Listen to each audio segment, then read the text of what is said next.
Assalamualaikum warahmatullahi wabarakatuh. Hibriditas.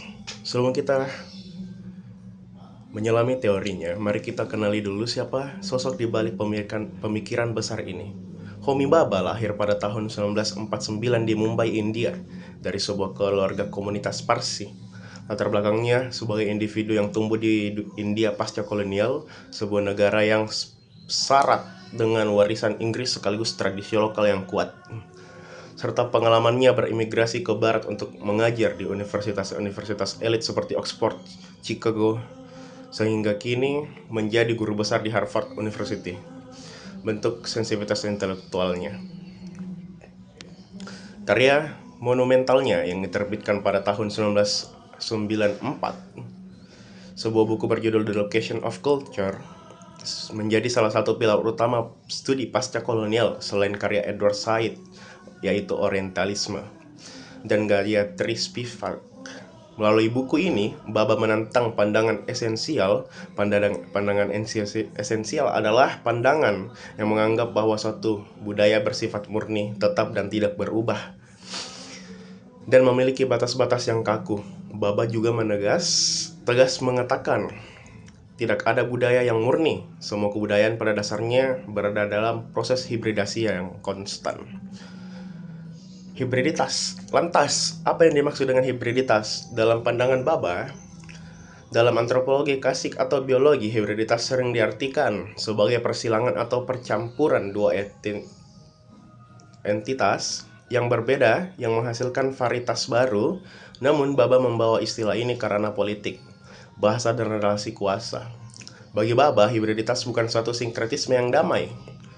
Ini bukan cerita romantis tentang dua budaya yang bertemu, saling menyukai lalu menyelebur menjadi harmonis. Sebaliknya, hibriditas adalah produk dari ketegangan, konflik, dan negosiasi dalam ruang kolonial yang timpang. Hibriditas muncul karena penjajah yang dijajah dipaksa untuk hidup berdampingan dalam satu ruang. Proses ini menghasilkan bentuk-bentuk budaya transkultural yang menolak polarisasi kaku antara barat dan timur, atau antara si penjajah dan terjajah. Hibriditas menjadi strategi bertahan sekaligus bentuk resistensi terselubung dari masyarakat yang dijajah yang menolak untuk sepenuhnya ditaklukkan secara kultural. Konsep mimicry, almost the same but not quite.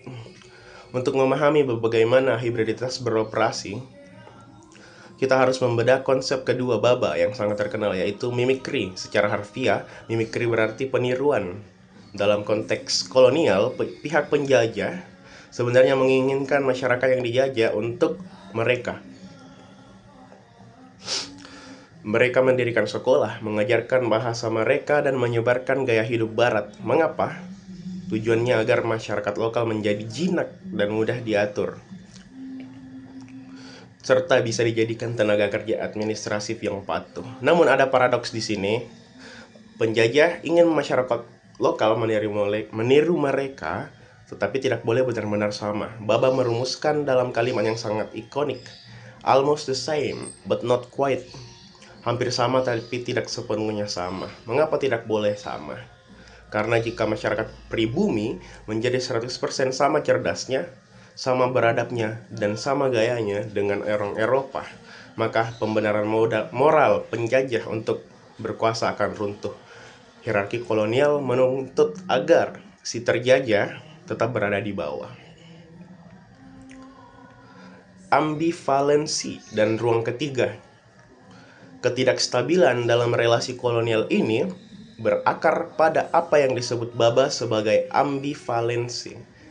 Ambivalensi sendiri adalah kondisi psikologis di mana ada dua perasaan yang bertentangan dan hadir secara bersamaan, seperti cinta atau benci, atau rasa superior sekaligus rasa cemas. Pihak penjajah merasa superior, tapi di saat yang bersama mereka selalu dilanda kecemasan bahwa kekuasaan mereka akan runtuh atau budaya mereka akan tercemar. Sebaliknya, masyarakat yang dijajah mungkin mengagumi kemajuan teknologi penjajah sekaligus membenci penindasannya. Karena hubungan ini bersifat ambivalen, identitas kolonial tidak pernah kokoh. Otoritas kolonial harus terus-menerus memproduksi narasi, melakukan pengulangan atau repetition, dan mempertegas kekuasaan mereka. Justru karena fondasi mereka sebenarnya rapuh dan selalu dihantui oleh ketakutan akan kehilangan kendali.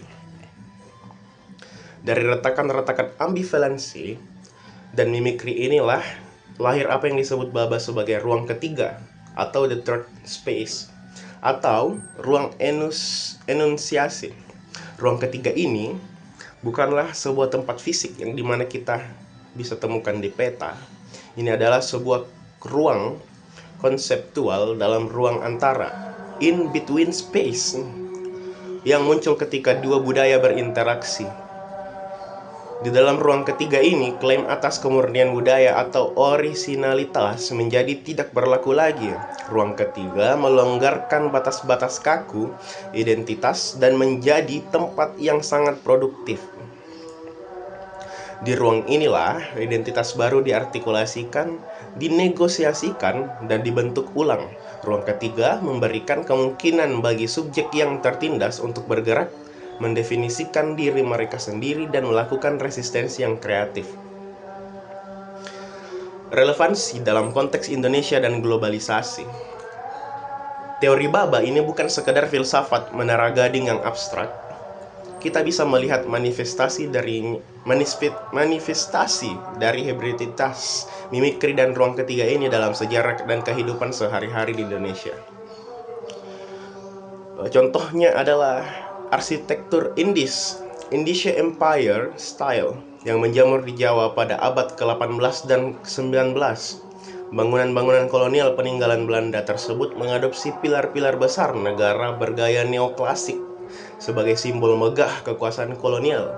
Namun, karena atapnya yang dibuat tinggi dan melebar seperti rumah tropis tradisional serta dilengkapi teras luas, for gallery, untuk sirkulasi udara. Ini adalah contoh fisik dari ruang ketiga. Sebuah hibriditas arsitektural yang bukan sepenuhnya Eropa dan bukan pula sepenuhnya tradisional.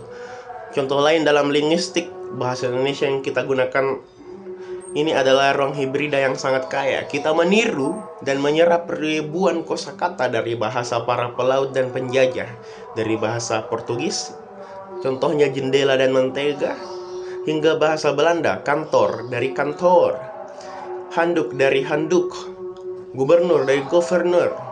Kita mengambil bahasa mereka, tapi kita melafalkannya dan menggunakannya dengan cara kita sendiri. Bahkan di era globalisasi saat ini, teori Baba sangat relevan ketika kita melihat fenomena K-pop, musik reggaeton, atau bagaimana para imigran dan komunitas diaspora di seluruh dunia mempertahankan serta menegosiasikan identitas mereka di dunia baru, di negara baru yang kita sedang saksikan. Proses hibriditas yang terus berjalan di ruang digital maupun fisik. Kesimpulan dan penutup. Sebagai kesimpulan, teori hibriditas Homi Baba mengajak kita untuk tidak terjebak dalam cara pandang yang hitam putih. Identitas budaya tidak pernah bersifat statis, beku, atau murni. Kolonialisme dan globalisasi memang membawa dampak dominasi, namun kekuatan budaya lokal tidak pernah sepenuhnya musnah. Lewat hibriditas, lewat celah-celah mimikri, dan melalui pemanfaatan ruang ketiga, masyarakat selalu menemukan cara kreatif untuk menegosiasikan eksistensinya, melawan hegemoni, dan mendefinisikan ulang siapa diri mereka. Hibriditas bukanlah tanda kelemahan atau hilangnya jati diri suatu bangsa, suatu golongan, suatu suku, suatu ras, atau apapun itu, melainkan suatu ruang urgensi dan kreativitas budaya yang dinamis. Demikian penjelasan saya soal hibriditas dari teori Homi Baba. Tugas ini diadakan sebagai pelengkap nilai dari mata kuliah teori-teori antropologi kontemporer. Sekian, Assalamualaikum warahmatullahi wabarakatuh.